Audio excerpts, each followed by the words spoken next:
ஆத்துக்கு பக்கத்தில் கம்மியான ரேட்டுக்கு ஏதாவது திறந்து பார்த்துட்டு இருக்கீங்களா? அந்த மாதிரி ஒரு லேண்ட் தாங்க இப்போ சேல்ஸ் வந்துருக்குது. 1.5 ஏக்கர் மொத்தமாகவே சேர்ந்து 50 லட்ச ரூபா தாங்க சொல்லியிருக்காங்க. கேரளாவில் இருக்கக்கூடிய சித்தூர்னு சொல்லுவாங்க, அங்கே தாங்க இந்த ஃபார்ம் வந்து அமைஞ்சிருக்குது.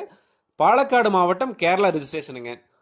பொள்ளாச்சி பஸ் ஸ்டாண்ட்லேருந்து 25 கிலோமீட்டர் வந்தாலே போதுங்க. இந்த லேண்ட் வந்து ஒரு தார் ரோட்லேருந்து 1 கிலோமீட்டர் வந்து நீங்கள் பஞ்சாயத்து ரோடு வழியே வந்து அப்படியே இறங்கிக்கலாங்க. பரம்பிக்குளம் பாசனம் இருக்குதுங்க நமக்கு. அதுவும் இல்லாமல் இந்த லேண்டுக்கு வந்து தனி கிணறு, தனி சர்வீஸ் கூட இருக்குதுங்க. தென்னை மரங்கள் வந்து பெரிய தென்னை மரங்கள் 60, சின்ன தென்னை மரங்கள் 60ங்க. அதுவும் இல்லாமல் பாக்கு மரங்களை வந்து ஒரு 20 பாக்கு மரங்கள் இதுக்குள்ளே இருக்குதுங்க. ஸோ நிறைய பேர் கேட்டிங்க, எனக்கு ஆற்ற ஒட்டி இந்த மாதிரி கம்மியான ரேட்டுக்கு லேண்ட் வந்தால் சொல்லுங்கன்னு சொல்லிட்டு. கெஸ்ட் ஹவுஸ் கட்டுறக்கு, ஃபார்ம் ஹவுஸ் கட்டுறக்கு எல்லாத்துக்குமே இந்த லேண்ட் வந்து ரொம்ப ரொம்ப சூப்பரான லேண்டு. எப்பவுமே தண்ணிக்கு வந்து பிரச்சனையே இருக்காது. 365 நாளுமே இதே மாதிரி தான் இருக்குது. செழிப்பான ஒரு ஏரியாவில் ஒரு சூப்பரான ஒரு ஃபார்ம் வந்து நீங்கள் பார்த்துட்டீங்க.